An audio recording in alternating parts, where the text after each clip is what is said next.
I'd like to start by thanking the Eastern Prelacy, Anushavan Surpazan, and the Religious Council for giving me the opportunity to speak with you all tonight. So I've been asked to discuss how we can relate Vehapar's latest encyclical to our daily lives, our daily Christian lives. And I would like to address this presentation mainly to the parents in our church and frame this presentation around the following verse from the book of Proverbs. So in Proverbs chapter 22, verse 26, we read, "Train up a child in the way he should go. Even when he is old, he will not depart from it." His Holiness Aram Vehapar's encyclical for 2024 is entitled "The Year of Human Resources Preparation," or in Armenian, Martuji Badrastutyan Dari. While the encyclical details all the different avenues through which people can be prepared to serve and ultimately strengthen and perpetuate the church community, I believe that the true foundation begins at home with the family from childhood. So in this document, the family is mentioned first in the list of institutions through which we are formed. So to quote from the document directly, Vehapar writes, "The main and lasting anchor of a person's preparation is the family. The solid foundation and the formation of an Armenian person is laid within the family. We learn a lot from our parents by listening and seeing.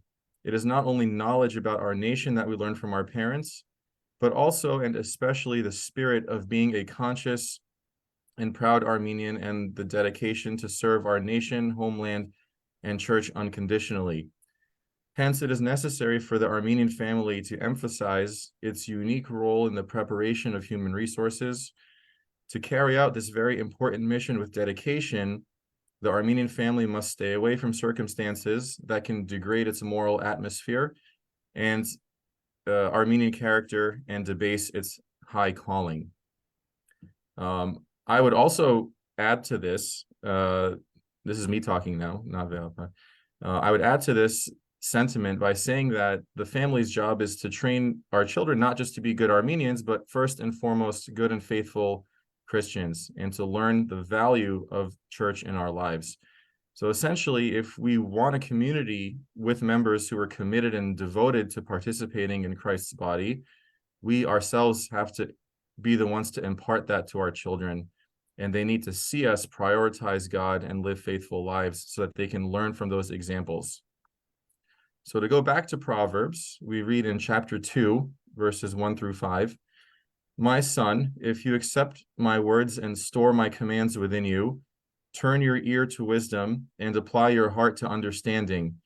Indeed, if you call out for insight and cry aloud for understanding, and if you look for it as for silver and search for it as for a hidden treasure, then you will understand the fear of the Lord and find the knowledge of God." So in these verses, the writer of Proverbs is commanding a child to pay close attention to the guidance given to him by his parents, which is what will put him on the path to righteousness. The implication is that the parents have the responsibility to provide sound advice and good example for the child to follow. So the Bible is full of examples that show us how lives of faithfulness, or in some cases unfaithfulness, of the parents can have a profound impact on the children. So we can start with a bad example and showing us how someone's unfaithfulness can put their children down the wrong path. So going to the beginning of the Bible, in Genesis 2, we read about the first man, the first human father, Adam. So God told him in no uncertain terms not to eat from the tree of the knowledge of good and evil. But rather than trusting God, Adam trusted the lies of the serpent, disobeyed God's direct command. And rather than taking responsibility for his actions, he blamed his wife. When Adam and Eve had their two sons, Cain and Abel, God warned Cain in Genesis chapter 4, "If you do what is right, will you not be accepted? But if you do not do what is right, sin is crouching at your door. It desires to have you, but you must rule over it." So following his father's example, Cain allows himself to be taken by sin and anger and jealousy. He murders his brother, and just like his father, rather than taking responsibility for it, famously tells God, "Am I my brother's keeper?" So in contrast to Adam, the next major figure in Genesis is Noah. So in Genesis 6, we read, "The Lord saw how great the wickedness of the human race had become on the earth, and that every inclination of the thoughts of the human heart was only for evil at all times. The Lord regretted that he had made human beings on earth, and his heart was deeply troubled. So the Lord said, I will wipe from the face of the earth the human race which I have created, for I regret that I have made them." But Noah found favor in the eyes of the Lord. So Noah is surrounded by a society that was so evil that God regretted creating human beings and wanted to wipe them all out. And in the midst of that, Noah stood out as a righteous and upright man. So Noah had 3 sons that are mentioned, and was commanded by God to build an ark and gather the animals.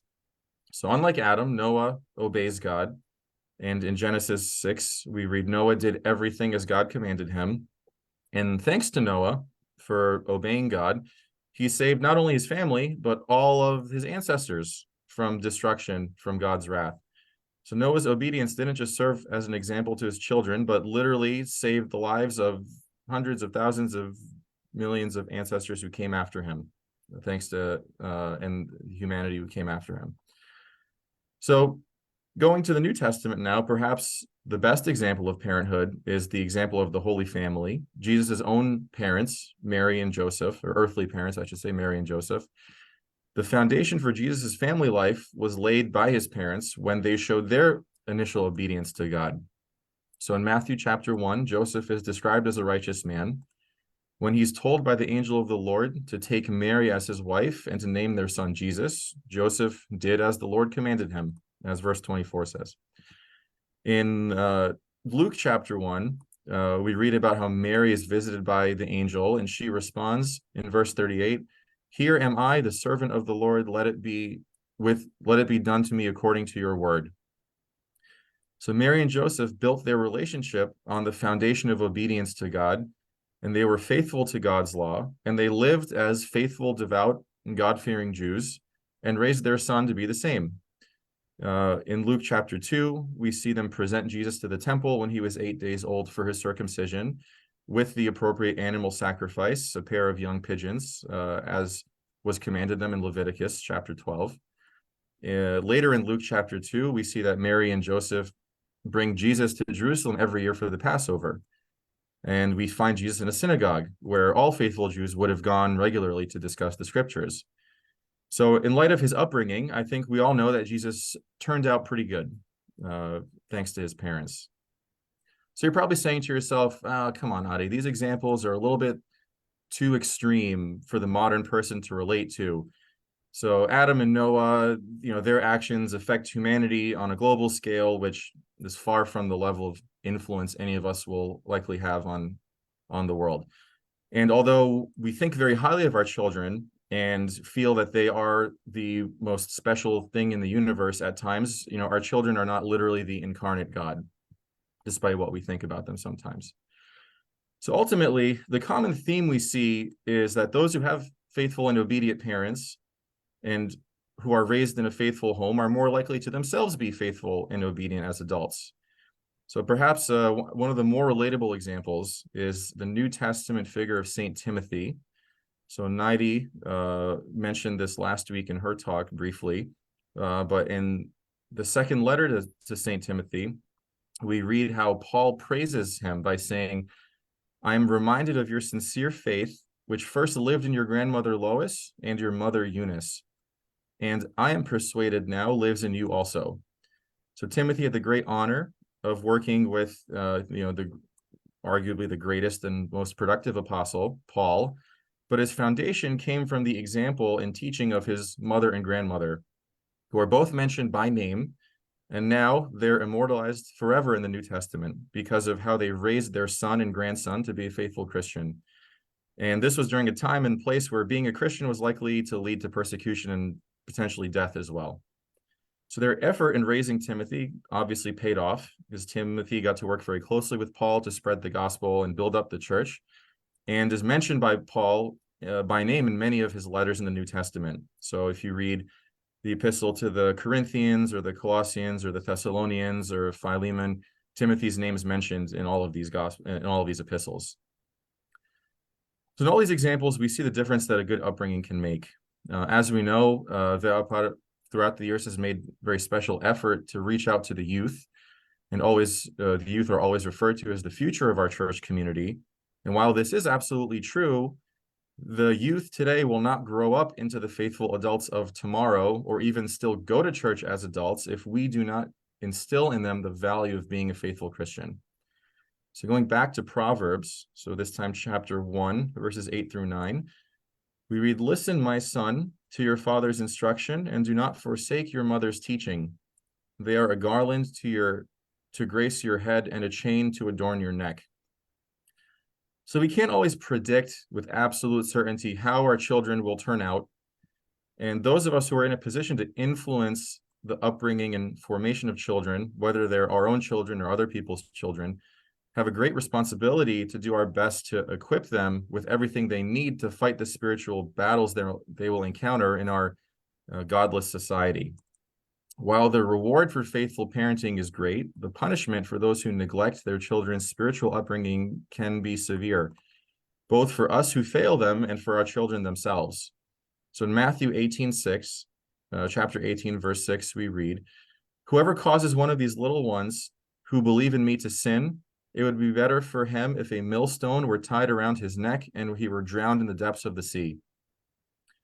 So there have been numerous studies over the years that all show that there is a direct correlation between church attendance as a child and church attendance as an adult. So there was a 2001 survey by a research group, the Barna Research Group, that showed that 61% of those who attended church regularly as children still attended as adults, while those who did not go to church regularly as adults, of those who did not go to church as children, only 22% of those people went to church as adults, compared to 61%. So if we want our children to live in a certain way, we have to live that way ourselves and teach that to them. So the examples from the Old Testament may sound extreme for us sitting here in America in 2024, but the lesson itself is timeless. Being obedient to God brings life. Being disobedient to God and only obedient to our own sinful desires leads to death, spiritually or physically. And if we want our children to cling to the church, cling to Christ's body, which is the fountain and the bread of life, their first steps down that path start at home. So there's an article from the Armenian Weekly in February 2024 entitled "A New Approach to Saving Our Declining Sunday Schools." The purpose of this talk is not to talk about Sunday schools, but there were a few observations from this article that I'd like to quote here. So the author of the article writes, "We have not lost the children. There are hundreds who find joy in our schools. We have lost the parents. They are making choices other than a church education for their children. Many cave to the peer pressure that sports on Sundays are vital to their child's development. Until we find a way to build spiritual families, they will never understand what they are missing. An increasing number of students have no home experience to attract them to church. No connection has been made to draw them to Sunday services. We rely on the commitment of parents, which is a diminishing proposition. Most parents, however, will prioritize what interests their children." So going back to the Old Testament, God warns the Israelites in Deuteronomy chapter 30 by telling them the following: "Now listen, today I'm giving you a choice between life and death, between prosperity and disaster. For I command you this day to love the Lord your God and keep his commandments, decrees, and regulations by walking in his ways. If you do this, you will live and multiply, and the Lord will bless you. But if your hearts turn away and you refuse to listen, and if you are drawn away to serve and worship other gods, then I warn you now that you will certainly be destroyed." So let us not fool ourselves into thinking that God's warning to the Israelites does not still apply to us today. So we're not tempted today to literally bow down in front of a golden statue or to offer burnt sacrifices to Baal or the emperor or things like this. But we are tempted to sacrifice our children in other ways by teaching them to worship modern day idols instead of prioritizing God. if we don't make the effort to raise our children to love the church, which is Jesus's own body, which he established on earth for our salvation, which was carried to the ends of the earth by the apostles and those who came after them, and which found its way to Armenia and suffered centuries of continual persecution so that our nation could be brought out of darkness to the light of Christ's salvation. If we don't teach that to our children, they will disappear into the winds of our modern society, our secular society, and will risk not only losing their Armenian identity, but more importantly, their Christian identity and their salvation. So looking at my own life, I would not be where I am today without the example set to me by my parents. So my father, for those who know him, is a deacon at St. Svartanand's Church in Providence. He still serves. My mother still sings in the choir. She's still a teacher at Murad Armenian School, and they're both heavily involved in the church community at almost every level. So since I was a child, I remember praying with them every night before going to sleep, multiple times a day, before every meal, and learning prayers from my father that he learned from his father. If they did not force me to wake up every Sunday morning to go to church and go on the altar, respect the sanctuary, sit with me for hours practicing the epistle reading I was supposed to do that week, or the Havadav Chostevanim prayer that I would say that week and during Lent, I would not have the capability to do these things on my own as a child, and I would not have the commitment to do them on my own now as an adult. And I would not have the desire now to do all of these things for my child now that I'm a parent myself. So now that I have my own 9-month-old, I'm looking for every opportunity in the coming years to raise my daughter and any other children we have to be faithful and involved Christians, just like my parents raised me to be. So I give this talk not only as a warning and reminder to myself to take seriously how I will raise my own children, but to thank my own parents for all the sacrifices they made raising me and for giving me an example to pass on to Arani and her siblings in the future. So thank you to Anushavan Surpazan, the Religious Council in the Eastern Prelacy, for giving me the opportunity to make this presentation for you all. Thank you.